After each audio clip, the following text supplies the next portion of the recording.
just let me, do you have it now? No, it shows who's disabled it, but I can't find where to upload it. Okay, just a moment. Let me quickly oh,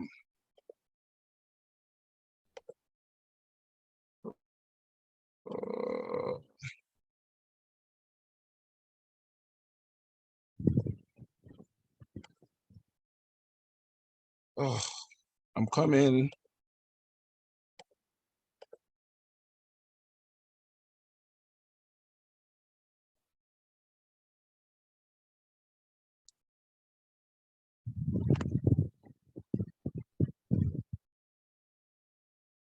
Okay, so you should be able to do that now, sir. Okay. Do you have it? Yes. Yeah, we can see your screen now. Okay. All right. Thank you very much. If you can see the screen, can you just put a thumbs up or just an indicator? Just type in the comment section if you can see it.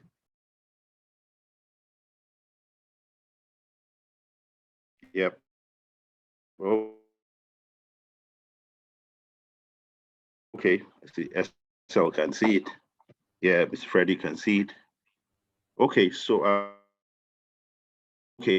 welcome once again and to this session.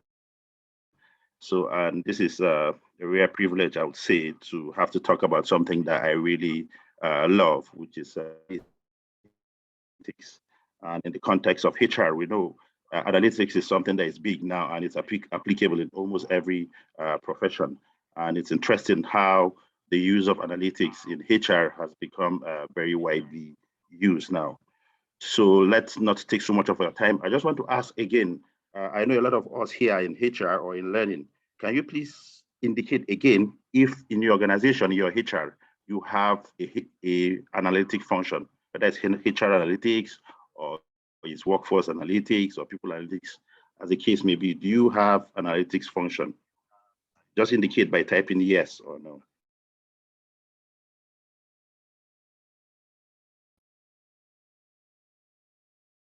Yeah.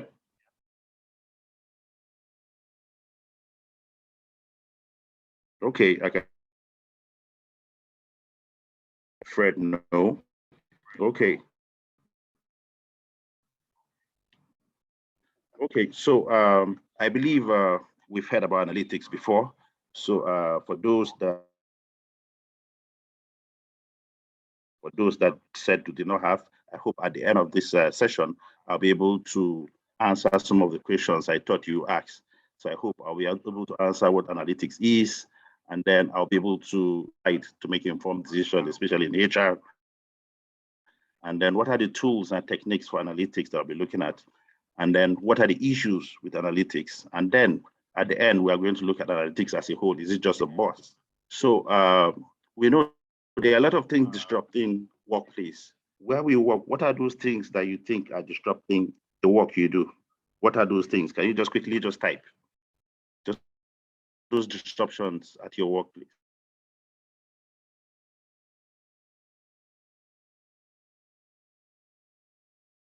Just quickly in the chat box, just type them.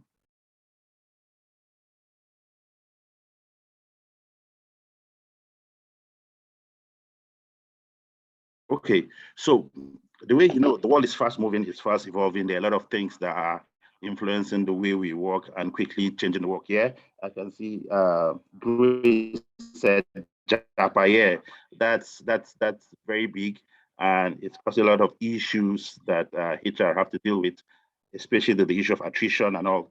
And I think it's one of the things we are going to see and see how we can use virtual work. Yeah, staff attrition. Yeah. Thank you very much, okay. Thank you, Martina. Okay, so the new technology is changing how we work. Think about blockchain, think about AI in industry where I work. Blockchain is fast changing how we think, changing how we work. Imagine what's happening in with regard to fiat money and then the cryptocurrency that is coming out and then the central bank digital currencies is changing the way we work entirely. have businesses located in different parts of the world where they have different policies, different laws that is governing how they operate businesses. And these are issues that HR have to deal with, because you have to deal with people wherever these businesses are located. Then we have changing demographic, fast going out, and then we have the millennials and the Generation Z and the Generation E coming in to the workforce. And you know what these people, how they are. You know, they have different tastes, different appeal, different work ethics, totally. These are things that HR have to deal with, and we'll see how we address them. Then COVID-19. I remember at the break of COVID in April 2020, you know, a lot of us thought it was the end of the day. To me, it was like the end of the world and all. We didn't know we were going to survive past that. And that has quickly transformed how we work. In my organization, it has moved a lot of our work processes to virtual platforms. A lot of COVID has helped the world to transit to virtual work platforms. And then flexible work system. We have a lot of us, even world over, we have what's called the nomadic, can be working in Buenos Aires or be working in London or Paris or so. And then lastly, the internet. I think that this is the biggest disruption to the work process today. And why is it the biggest disruption? Because of what it generates, data, big data. And that's part of the reason why we are here. So there are a lot of conversations about, oh, data. If I want to ask, what is it that drives your own decision as an individual? I know either as a HR person or your business owners, your managers will have called you at some point to make advices. Yes. Apart from your personal decisions, what are those things? First, we say we're experts. For instance, literature sometimes drives our decisions because I've read making decisions based on what I've seen or read. And also because I'm a HR expert, you know, I'm CIPD qualified, I'm CIPM qualified, I have HR, CI, HR, all those things, I have them. I'm an expert, I'm a consultant. So they have so much experience as professionals in their field. Then stakeholder, our customers, our business owners, shareholders, you know, they influence our decisions too, right? So is it data that informs your decision? So whatever it is that influence your decision, whether it's literature, whether it's your expertise, whether it's your years of experience, is that decision that you make. What opinion, or it's based on evidence. So the purpose of data is to help you make more informed decision. So that's why there's so much talk about data. So survey has shown that HR credibility increases as you start using data to inform his decision. I'm sure you agree with me that, like, let's say a decade ago, a lot of organizations see HR as just HR. Oh, what's HR? They just deal with people. That's all. They just hire and fire. That's all they do. HR are not seen as important part of like the business partnership role that tries to like understand how the business works to function better. So HR is a lot of times not seen like contributing to the business itself. And then because a lot of the HR professionals are not, do not use number, HR has begun to use all these analytics. They are beginning to, organizations, business owners are beginning to, not based on business owners. Some people driven by machines at Google. So they say data is everywhere. We have different data projects in different organizations, you know, they call them all sort of names. People will tell you data is everything. Data this, data that. It has become so cliched. But what's this data? You know, we have data everywhere, our work system. So and how do you analyze this data and make sense out of it? That's where analytics come in. So what's this analytics that we talk about? So analytics is a process of that help us to make these decisions. So first, as HR, we get a lot of data trapped in our human resource information system. We can also draw data from training and make inferences on them. Then our business data, that's like our customer data, what's the customer saying about us, where our customers located, who are kind of customers, what's the generation of customers, things like that. Then the internet, again, like the biggest data comes from the internet. What they call the big data comes from wondering, oh, why is the data on the internet important for us? Imagine how data from the internet drives decisions. Who remembers the Trump election and the political played in helping them win the election? So think about that. That's why people think about internet as the biggest influence and the biggest source of data. And that's where the buzz about big data comes in. So why talk about internet? These are some interesting things that happen in the internet. So every second on the internet, about 3.3 million emails are sent.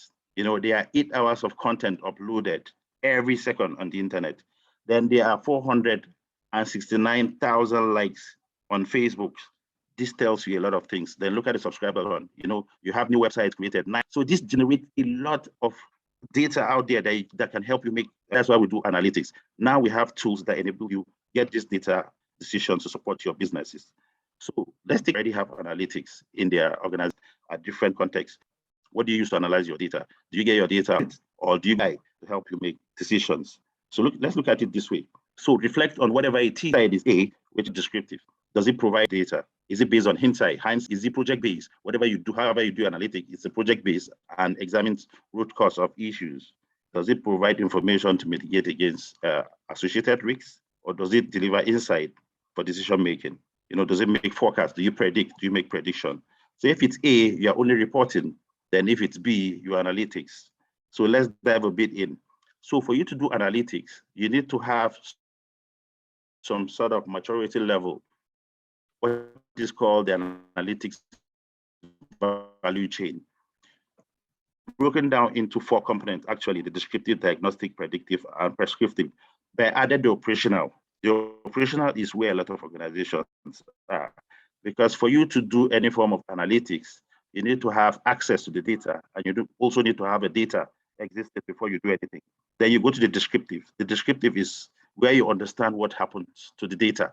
So these two, this operational and the descriptive level, are process-based, and it's focused on data accuracy and consistency, and it's reactive. What do you mean as HR by data accuracy? Probably you are looking at HR metrics where you have names of employees. You want to see whether the numbers are accurate, or you're looking at numbers on, you're looking at some other factors, salaries and things like that. It's only focused on accuracy. Then the next level is the diagnostic. This is where you begin to look at your data. You're looking at your employee data. You are trying to look at absenteeism. You are trying to look at things like attrition. And then you are trying to understand why it happened. Why is there attrition? Why is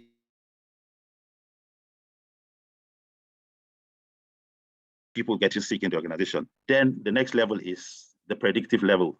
This is where you begin to understand what happens. This is where you